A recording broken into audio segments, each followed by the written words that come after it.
I think it's just an infomercial for the people on Fox News. I did watch some of it. I'm a little behind. We're in the middle of a special session in Virginia, so I hope people don't mind me doing my other job, serving as a Virginia state legislator. But I did watch some of it. I heard, for example, Kimberly Guilfoyle. I don't know if my producer has her snippets ready yet. Not quite yet. Well, we'll play her when we get her ready. Um, she was, shall we say, quite loud, so you might want to turn your speaker down when I announce her next time. What we heard was, well, in a word, gaslighting. You know what gaslighting is? You know where it comes from? I didn't know, so I looked it up. It comes from a movie from the 1940s, late 40s, maybe early 50s, old Hollywood movie, where this man is mistreating a woman and basically telling her a bunch of lies. And she knows they're not true, but he keeps feeding to her this alternative universe until she starts to wonder if she's gone crazy, if the things that she knows are true maybe aren't true, and the things he says that aren't true maybe are true. Well, gaslighting is not easy when it's just one person. You'd think it'd be even harder when it was an entire nation. When you think about it, at least 100 million Americans today are gaslighted. They believe in an alternative universe. You might as well tell them the earth is flat, because if Donald Trump says it, it's so. And in this dystopian universe, by the way, I just got a Facebook post today from someone who said the Democrats were causing the riots. And I'm like, what? Not seeming to understand why black people in Kenosha, Wisconsin, and good, fair-minded white people and people of all races were so upset by yet another unarmed black man being gunned down in the back, this time while his children, aged 3, 5, and 8, were watching in the car. Yes, there is rage out there, and the rage is real. And while I certainly would never, ever advocate violence, I understand it. I understand why buildings are burning. I understand why Kenosha residents are angry. Why shouldn't they be? How many times have you been stopped for driving while your race? Every black American I know has been stopped dozens of times. I gotta tell you, I've never been stopped for a broken taillight. Never been stopped for a faulty registration. Not once. I have been stopped for speeding, but in the police officer's defense, I was speeding. Yeah, and maybe once or twice for failing to stop at make a complete stop at a stop sign, which annoyed me, but was perfectly reasonable. Yeah, that's not what's happening to Black America. And if you don't realize that, maybe you need to talk to some of your black friends. If you don't have any black friends, well, maybe you should try to have some. Look, we live in two separate worlds. They're black and they're white and they're unequal. And it's amazing to me that there are still some white people that just don't get that. They think that racism is about some personal distaste. Now, are there white people that have personal distaste for black people? There sure are. It actually often goes a lot further. But you don't have to wear a Klansman's hood and robe to recognize that our society is systemically unfair. And it's not just black people our system is unfair to. It's unfair to women. It's particularly unfair to poor people. It's unfair to immigrants, particularly Latinx immigrants. It's unfair to gay people, but even more unfair to transgender people. There's a lot of unfairness to go around. It's unfair to people with disabilities. In fact, if you ask me what the single highlight was of the Democratic National Convention, yeah, Joe Biden's speech was great. Michelle Obama's speech was great. But my favorite speech was given by a 13-year-old boy, a boy who stutters and had the courage at age 13 to talk to tens of millions of Americans, a national audience, even though he knew he would stutter and did stutter in the middle of his short talk, and told us how Joe Biden used to stutter and actually helped him learn how to get around it. We had a whole discussion about stuttering. The stutterer, by the way, is not stupid. The stutterer may be smarter than most of us. The stutterer's brain works so fast that he or she is thinking quicker than their larynx, their voice box, their throat can form the words. You might recall Donald Trump making fun of people with disabilities. The thing is, everyone in America, virtually everyone, has got some hardship. It might be economic. It might be based on their religion. Maybe they're Muslim. It might be based on abuse in their family. It might be based on race. It might be based on sexual orientation or gender identity or disability. It might be that it's hard for a woman to get taken seriously in a lot of boardrooms, or the intersection of all those things. But a compassionate man like Joe Biden gets that. Even though he's a straight white male, Christian, he's Catholic as it happens, so frankly, Catholics have faced discrimination in the past. Not so much today. There's still some. But Joe Biden was a stutterer. So he has compassion because he understands what it's like to be picked on for something that's not your choice. You don't choose to be a stutterer any more than you choose to be gay, any more than you choose to be your race or your gender. So it's amazing to me as I watch the Republican National Convention to hear the tin ear. There's a lot of screaming. We're going to get to Kimberly Guilfoyle screaming, who, by the way, she's a piece of work, right? She used to date Gavin Newsom, the very liberal and most think quite good governor of California. Now she's dating Donald Trump Jr., which makes me think that her politics are not quite so well thought out. She likes to be with men who are powerful, which is maybe not the most feminist anthem around. Look, the reason why Republicans are trying to say, we're not racist, we don't hate women. Look, here's some women that like Donald Trump. Look, we rounded up 8 black people that are not ashamed to speak for Donald. It's because they know who the president is. They know who the party is. And to their credit, there are a lot of Republicans coming out of the closet saying loudly and clearly that although they are conservative, they cannot support Donald Trump.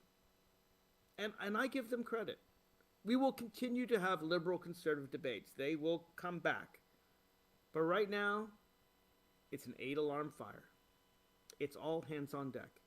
It doesn't matter whether you're liberal or conservative. If you support American democracy, if you believe in our Constitution, if you believe that the right to vote is sacred, if you believe that elections are sacred, if you believe that it's not a good idea to have hundreds of thousands of Americans needlessly dead, that's another thing.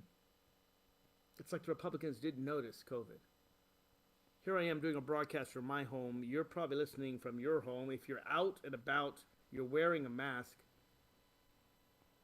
And if you're like I am, you know many people already who've died of this deadly disease. Republicans live in an alternative universe. They're gaslighting people because, well, that's all they have. The question is, who believes it and why? And we'll get into those questions and also take your calls at 888-488-MARK right after this. If you're worried your friend may be struggling, remember, you don't have to be there to be there. You can say, how are you, or get a fake tattoo. You can ask with an app if it works for you. You could write them a text or knit them a sweater. If you can't be together, you could write them a letter.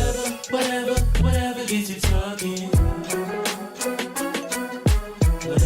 Whatever. gets you talking. You could chat on the game, kick off your flip-flops. You can ask on your couch while you binge watch. However you do it, you gotta ask a friend. And if they don't share, you can ask again. Whatever gets you talking. Whatever gets you talking. Reach out to a friend about their mental health. Learn how you can help at seizetheawkward.org. Brought to you by the Ad Council, American Foundation for Suicide Prevention, and the JED Foundation. I was in the middle of the Atlantic Ocean when it happened. There was a sudden jolt and our submarine crashed on the seafloor. We were in total darkness. That's Dr. Dejana Figueroa, a marine biologist and STEM teacher, talking about a deep sea dive she'll never forget. It's funny, when I was a kid, I was afraid of the ocean. And there I was, 2 miles below the surface. But as a scientist, you prepare for that. Using our training and a little creativity, we fixed the sub and finished our experiments. The dive was just too important. Every dive gives us glimpses at things few people ever get to see. Glowing creatures, fiery undersea volcanoes. When we got back to the surface, I kissed the ground and called my mom, of course. But you know what? I wouldn't trade that dive for anything.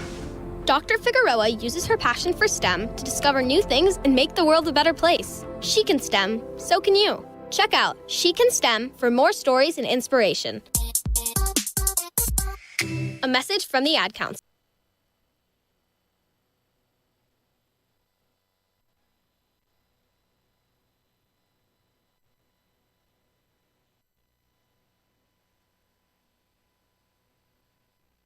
I'm Rick Smith, and this is Labor History in 2. On this day in labor history, the year was 1619. That was the day that the first ship bearing enslaved people arrived in North America. It was an English warship called the White Lion that came to Johnstown in the colony of Virginia. The ship was a privateer and had captured 20-odd enslaved people from a Portuguese ship in a raid. Virginian planters were interested in forced labor to work the tobacco fields in the colony. The laws surrounding slavery in Virginia evolved over time. Throughout the 1600s, statutes replacing indentured servants to race-based slavery for life were written into the law books. In 1654, John Kaiser became the first person enslaved under the rule of law in North America. By 1662, a law was passed that children would be considered enslaved or free based on the status of their mother in Virginia. This meant that slavery could pass down from generation to generation. This and similar laws ensured slavery would grow.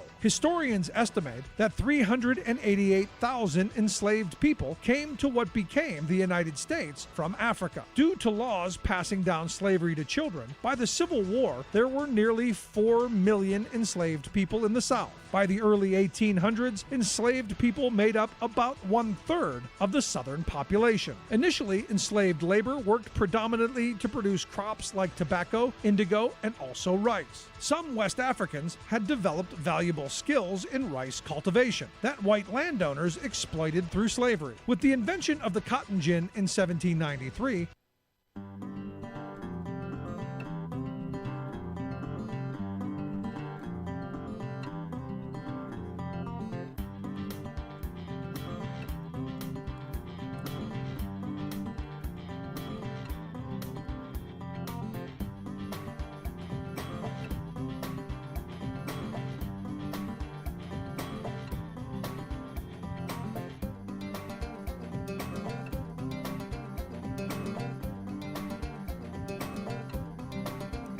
Welcome back to the Inside Scoop. I'm your host, Mark Levine.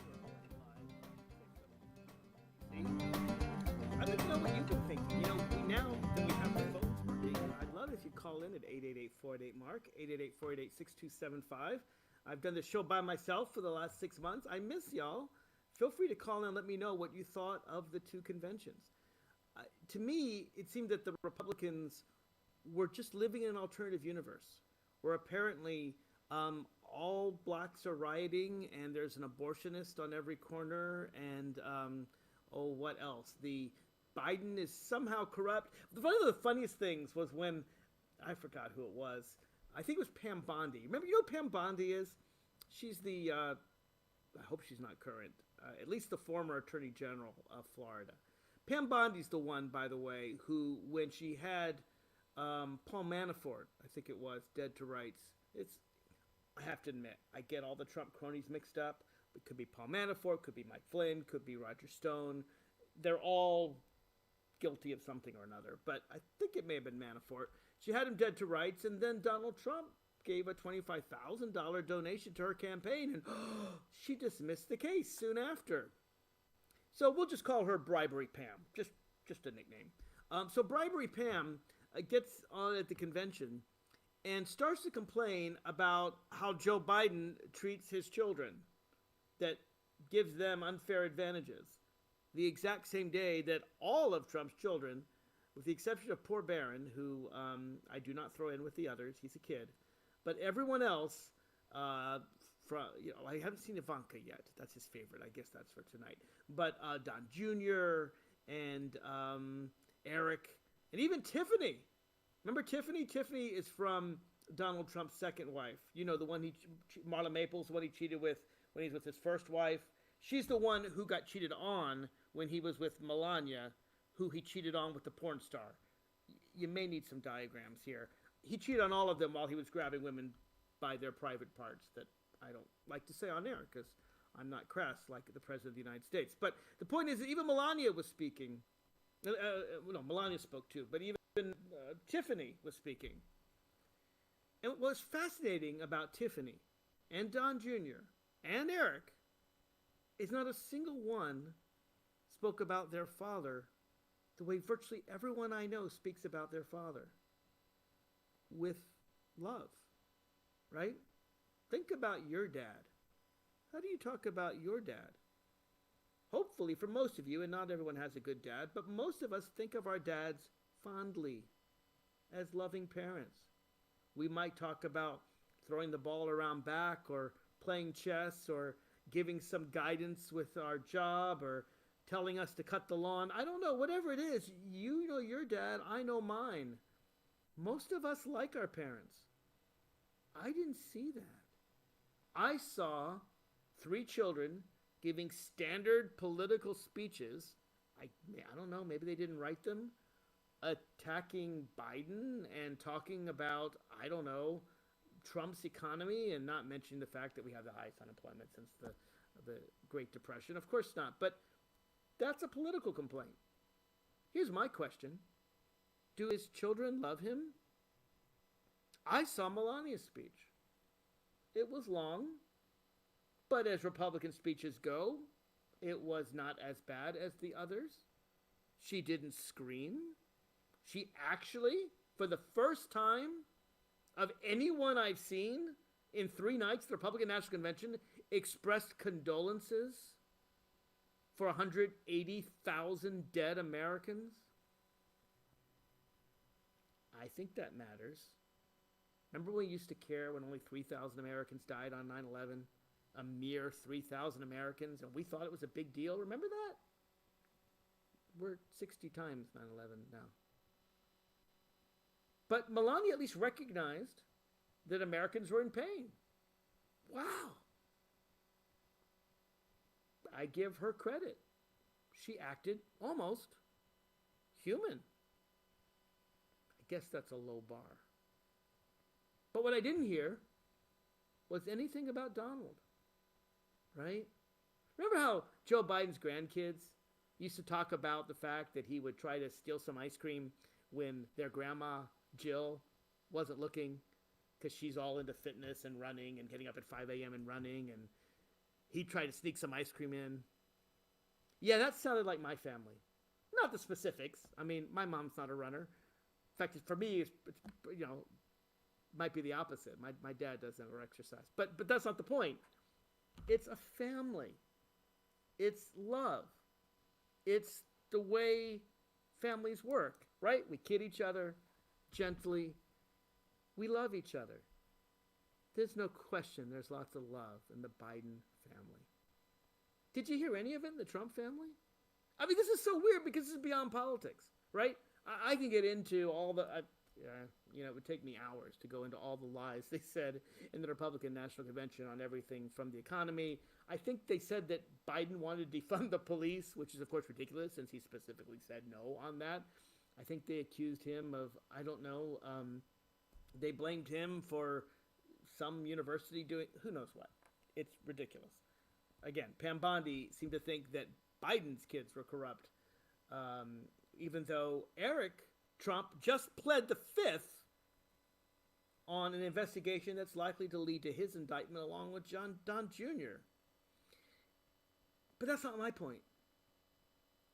My point is, did you notice there was no love in the Trump family? Think about your mom. Think about your dad. Think about your kids. Think about your wife or husband, your brothers, your sister. How would you describe them? Most of us would describe them with love. And even if we have a difficult relationship with family members, we'd probably still find a way to throw a little love in there. We might joke about the difficulties we have with our father, mother, child, or sibling, but we do it with a smile. We do it with love. Apparently, you can't do that with Donald Trump. Apparently, he gets too upset. And I guess I understand that. Sometimes when you make fun of a 2-year-old, they get it, and they laugh along with you at how silly they're being. And other times, for some 2-year-olds, they get angry that you're mocking them. They get upset. They can't handle it. They throw a little tantrum. Well, Donald Trump is more like the less well-behaved 2-year-olds. Now, to be fair, most 4-year-olds get over this. Donald Trump clearly hasn't. But when you wonder about what makes this man tick, think about the fact that his own family can't express love for him. Now, don't feel sorry for him. I suspect they can't express love for him because, well, he made them that way. But I've never heard more inauthentic from any child. I mean, I would never say that of Laura Bush or the Bush girls, or certainly not the Obamas. Anyway, that was something that I noticed. I want to know what you noticed. 888-488-MARK, 888-488-6275. What did you most notice about either convention? We'll find out when we get back. Hey, Dad, how do airplanes fly? What's in this box? Can I touch this? Where does sand come from? Is this tree good for climbing? What happens if I mix these two things together? How are babies made? What does this thing do? Kids are curious about everything, including guns. Talking to them about gun safety in your home is a good first step, but you can do more. Always keep your guns locked, unloaded, and stored separately from ammunition. Storing your guns securely is the best way to prevent family fire, including unintentional shootings. For more information on safe gun storage and ways to keep your family safe, visit endfamilyfire.org. That's endfamilyfire.org. What do we keep in the attic? What's this thing called? Can I ride my bike backwards? Like I said, kids are curious. It's up to us to keep them safe. Brought to you by End Family Fire, Brady, and the Ad Council. Wake up and text. Text and eat. Text and catch the bus. Text and miss your stop. Wait. Text and be late to work. Sorry, I'm late. Text and work. Text and pretend to work. Text and act surprised when someone calls you out for not working. Who, me? Text and meet up with a friend you haven't seen in forever. Hi. Oh, hey. Text and complain that they're on their phone the whole time. Text and listen to them complain that you're on your phone the whole time. Text and whatever. But when you get behind the wheel, give your phone to a passenger. Put it in the glove box. Just don't text and drive. Visit StopTextsStopWrecks.org. A public service announcement brought to you by the National Highway Traffic Safety Administration and the Ad Council. Every now and then, someone comes along whose work is so productive, honest, and inspirational that they ought not be allowed to die. That's how I felt last month when I heard that John Lewis had slipped away from us. Throughout his exemplary life, this civil rights icon and progressive leader had hurled his heart, soul, and head, literally, into fighting for the voting rights of all Americans. In 1965, he was among the marchers on the front line in Selma, Alabama, with Martin Luther King Jr., who had their heads busted by state troopers for daring to insist that African Americans be allowed to vote. That bloody encounter led to passage of America's historic 1965 Voting Rights Act, which empowered grassroots organizers to usher in a remarkable era of political progress. Black voter registration jumped nearly 70% the next year, and black citizens began getting elected, including Lewis, who later won a Georgia congressional seat. The importance of Lewis, though, was that he didn't just sit in that seat. He put it to use daily, battling what I call the 6 Bs, bosses, bankers, billionaires, big shots, bastards, and BSers, who keep trying to knock down the middle class, hold down the poor, and tear down people's democratic rights. Most significantly, he inspired ordinary people to recognize their own strength and common interest, rallying us to unify and organize around the values of fairness and respect for human dignity. This is Jim Hightower saying his lasting message was simple, direct, and true. Democracy is not a state, he said. It is an act. If we the people are to control our own destiny, we have to stand together against the moneyed and political elites who keep imposing their plutocratic control over us. We have to be willing, as John Lewis put it, to get into good trouble, necessary trouble.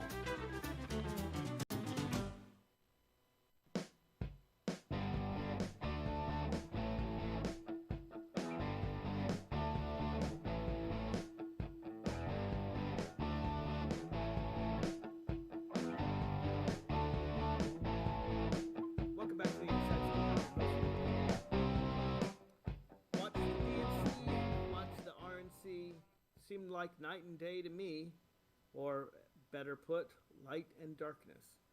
You know, I titled my show last week, Light and Darkness, and I did so before I heard Joe Biden take up that same theme. But it seems like it now, doesn't it? I mean, we have a group that respects science and one that does not.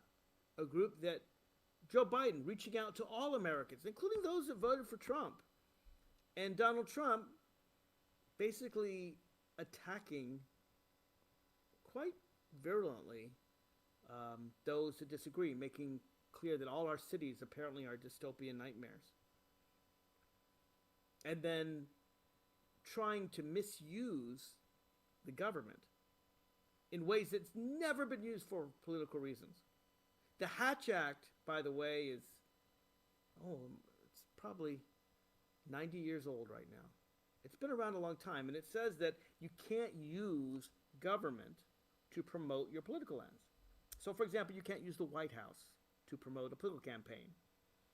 Trump doesn't care about the law. He violated that. We've never had a Secretary of State speak from a foreign country for a political campaign. In fact, usually Secretaries of State don't speak for political campaigns at all, much less from a foreign country paid for with taxpayer dollars, the way Mike Pompeo did. Donald Trump used his powers of the presidency, both the pardon power and the power to welcome new citizens, for a political convention. By the way, some of those immigrants had no idea that their taking the oath of citizenship would be used in such a political way. In fact, the immigration services are expressly making it hard for new Americans to become citizens because they don't want them to vote, knowing that because they know that Donald Trump hates immigrants, well, they're going to vote against him. So I guess these 5 were the lucky people. We are in a dystopian nightmare, just not the one that Republicans are gaslighting us to believe. And I guess to me the best evidence of that nightmare is Kimberly Guilfoyle. To me, her speech typified all the bombastic emptiness and meanness that is today's Republican Party, or I really should call it the Trumpist Party, because it really isn't about Republicans anymore. It's about Donald Trump. Let us play some of the highlights from Kimberly Guilfoyle. Mark, we're going to play that in just a moment, actually, if you want to go to Alex first. Okay, we're getting that tape ready. That was a little scary, I know. You might have to turn your sound down. Let's go to Alex from Alexandria. Alex is a constituent of mine in Alexandria. Alex, welcome to the Inside Scoop. Oh, yeah. Can you hear me? I hear you fine. You're the first person since I got the phones. I haven't had phones since pre-COVID. So congratulations on being my very first post-COVID caller. Well, all I can say is I noticed you talking earlier about Trump mocking those with disabilities, and I have to talk about how I felt about it when I first noticed in doing it back in 2016. The first thing I was reminded of when he did that on video was every single person that I've encountered in school that has either, made fun of me or has I felt like they used me. That's up for debate, but all I say is that's what it reminded me of. That's what it reminded me of, and I asked myself, how could we be watched over by someone like that? It just isn't right. And Alex, that's all. That's what I have to say about it. Did you, Alex? Did you see the young 13-year-old stutterer? I sure did, and my heart was truly touched by him. It was like, wow, this is our future. Because in a society, I saw it. I cried when I saw it. I watched it twice more, and I teared up both times. Just his courage, his bravery to show his disability in front of the whole world and do so with a smile, recognizing that, knowing that the people listening to him didn't care and actually loved him more, despite his disability, loved him for fighting through it rather than mocked him because of it. I just thought he was so brave, and he's just my new hero. I was a big fan. Yeah, I say don't even use the word despite. Disability is a strength. We have to send that message in the next 4 years. Yeah, well, it is, because if you can get over a disability, what can stop you in life, right? In fact, the people who've had no disability, who've had no pain, who've had no trouble, maybe they have no heart. And I wonder about that when it comes to our president. Thanks for your call, Alex, and I'm sure we'll be talking in future shows. Appreciate you dialing in. All right. I appreciate you having me. Oh, absolutely. Absolutely. My pleasure. I don't know if we have Kimberly Guilfoyle now. You might want to turn down your mics. I don't know. Let's just say she's a little loud. Do we have her yet? Yes, we do. Let's play her. Ladies and gentlemen, leaders and fighters for freedom and liberty and the American dream, the best is yet to come.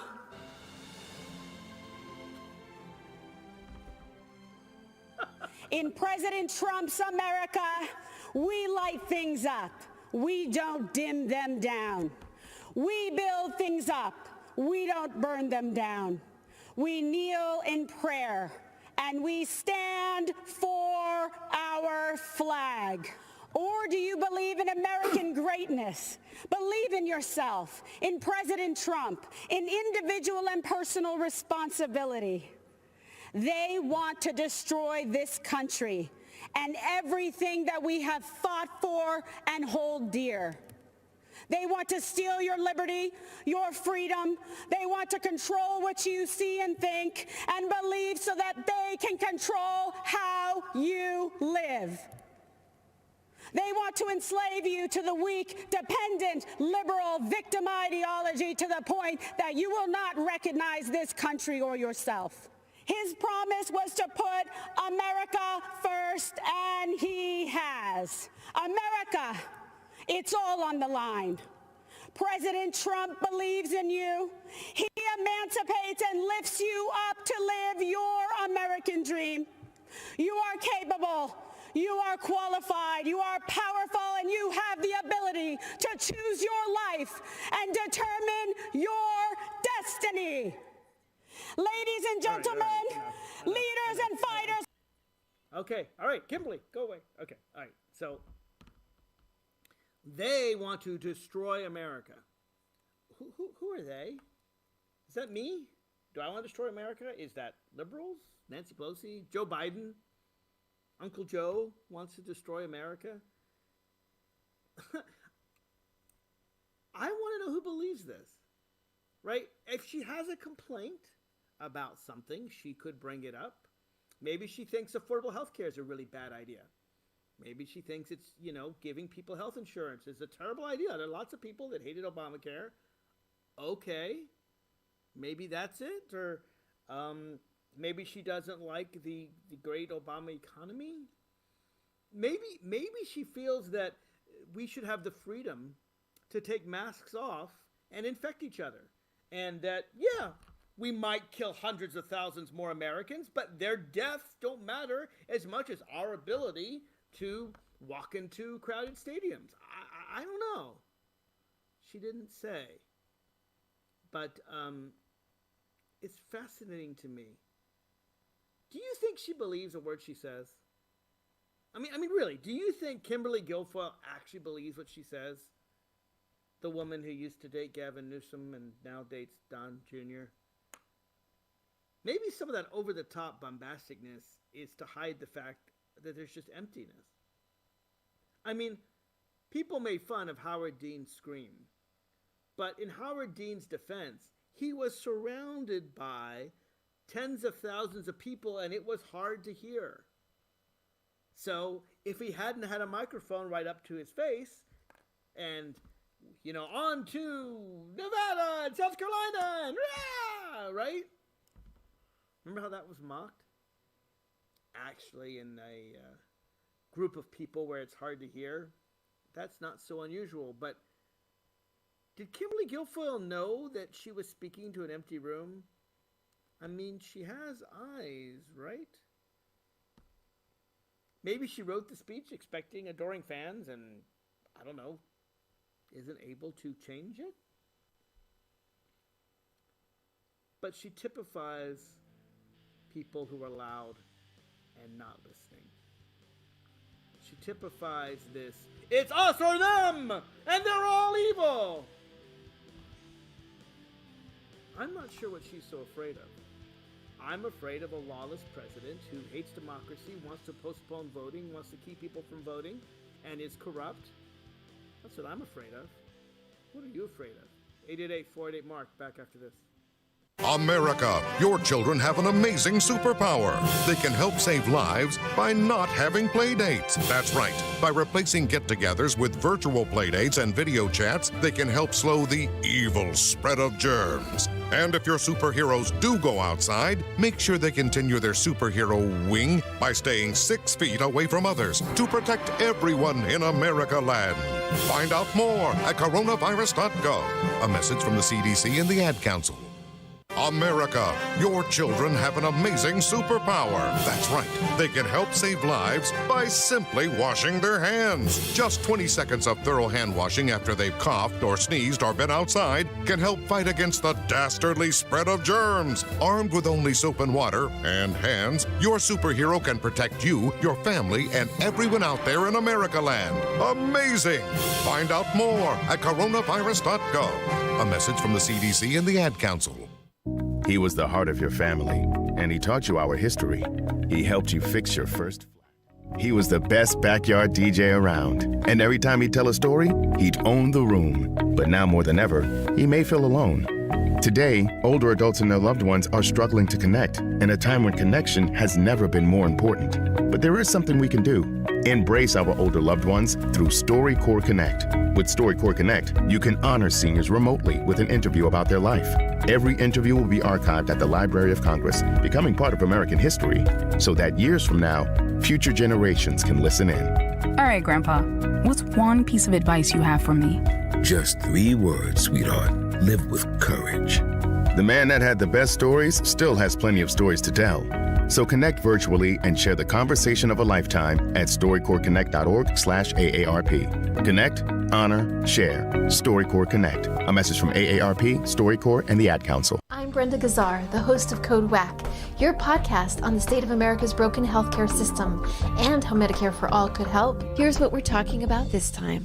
Today, we'll talk about the driving factors of women experiencing homelessness. Amy Turk is the Chief Executive Officer of the Downtown Women's Center, the only organization in Los Angeles focused exclusively on serving and empowering women experiencing homelessness. Welcome to Code WAC, Amy. So nice of you to join us. What are the main reasons that women experience homelessness today?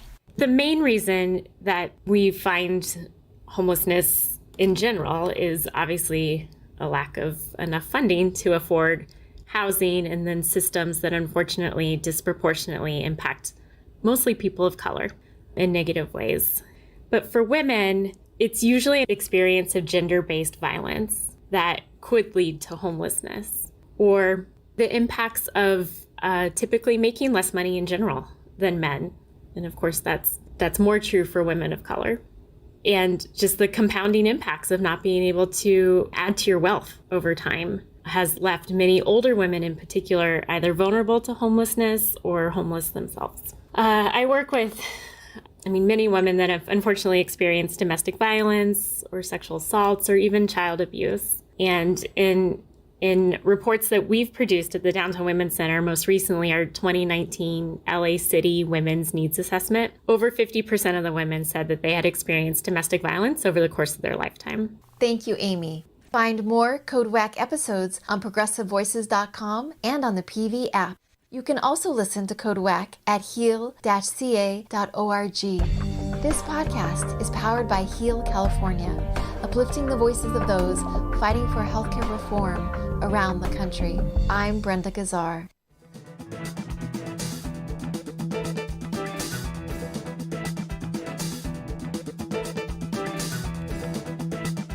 Back to the Inside Scoop. I'm your host, Mark Levine. You know what? I don't think anyone's watching the RNC, so there's no point in talking about it anymore. Let's talk about what really matters. Let's talk about Kenosha, Wisconsin.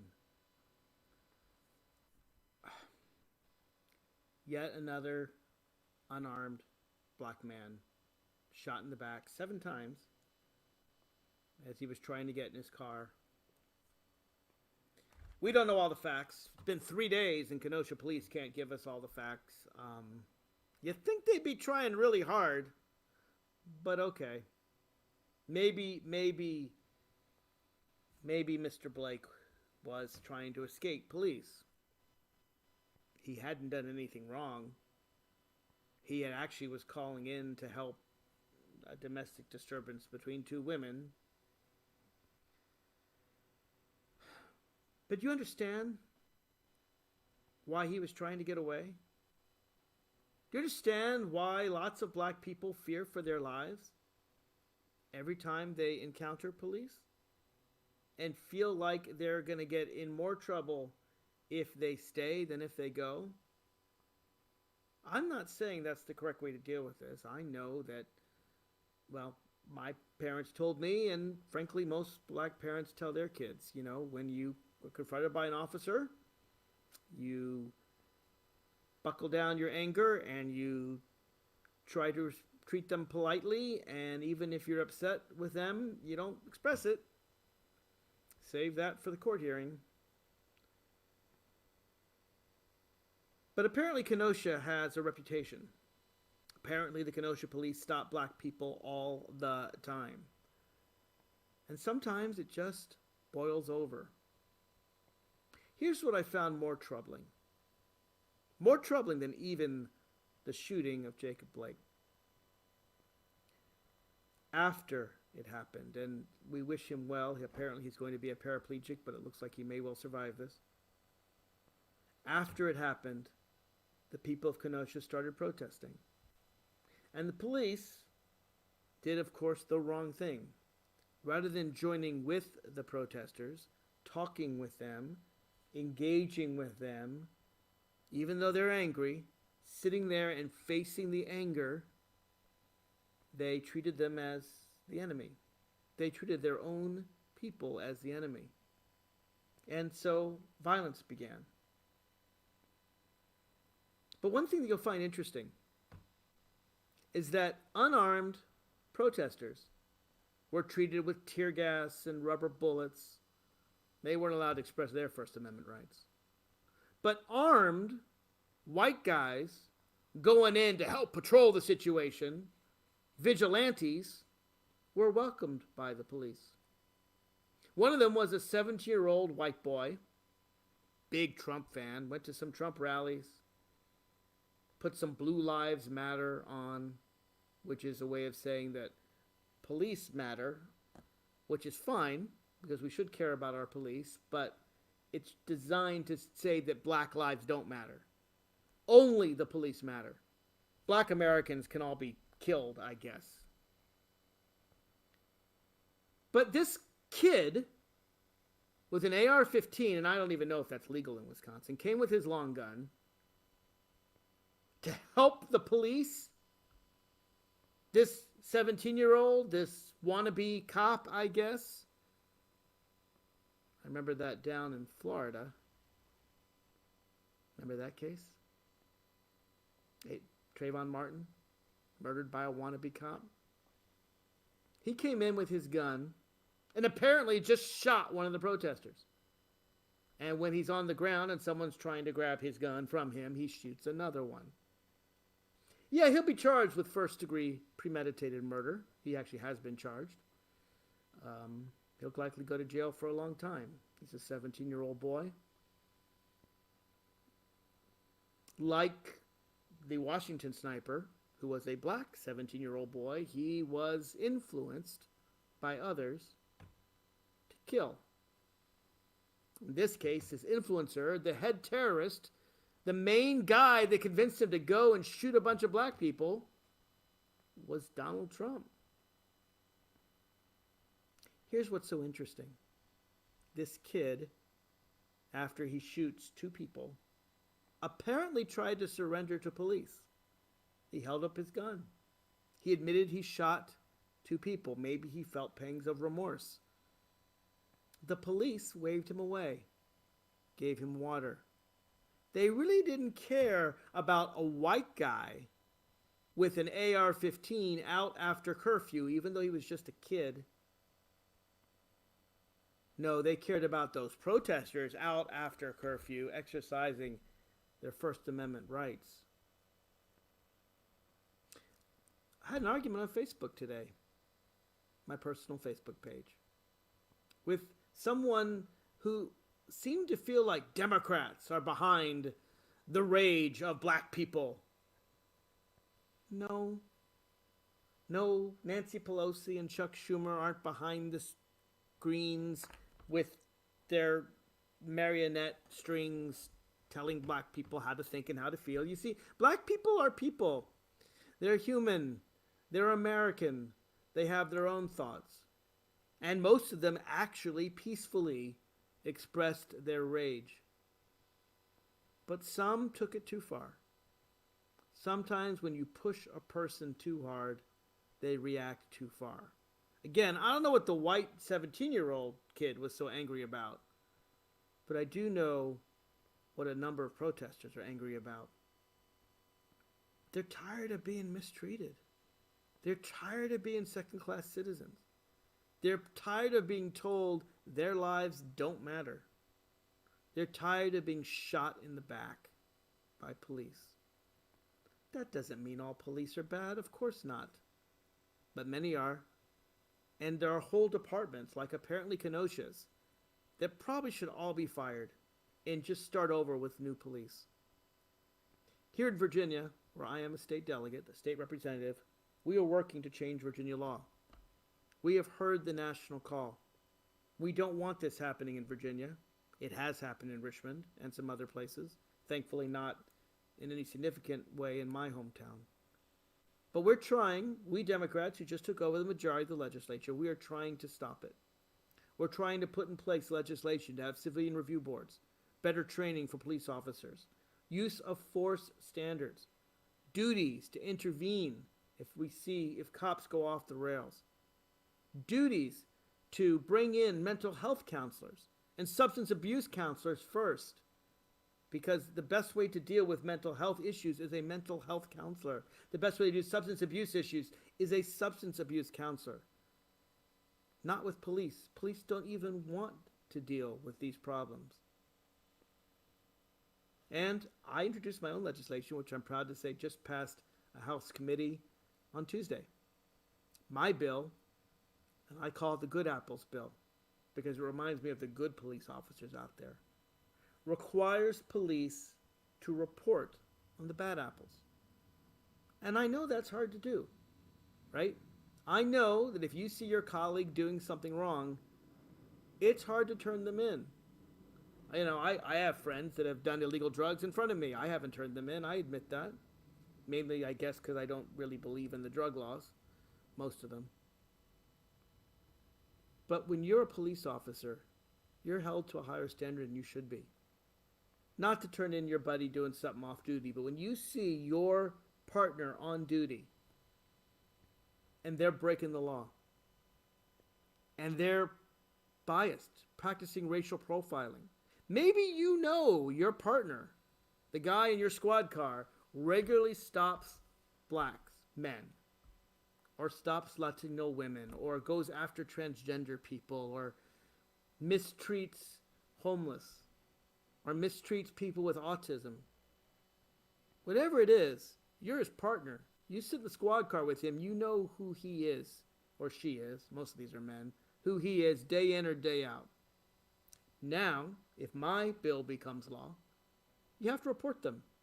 And you can say to them when they say, hey, don't report me, say, I have to. It's the law. If I don't report you, I will be fired. And if you don't report a crime, this bill will put you in jail. There's a thin blue line out there, and there's a lot of cops that protect each other, and I get it. I get it. They're all fighting for the same cause. But good cops recognize that bad cops harm all police. You know, we talk about good apples and bad apples. If a bad apple goes to rot, then there are maggots in the apple. It can spread to the other apples. If police truly recognize that their job is to protect and to serve the public and not to protect and serve each other, they will support this law.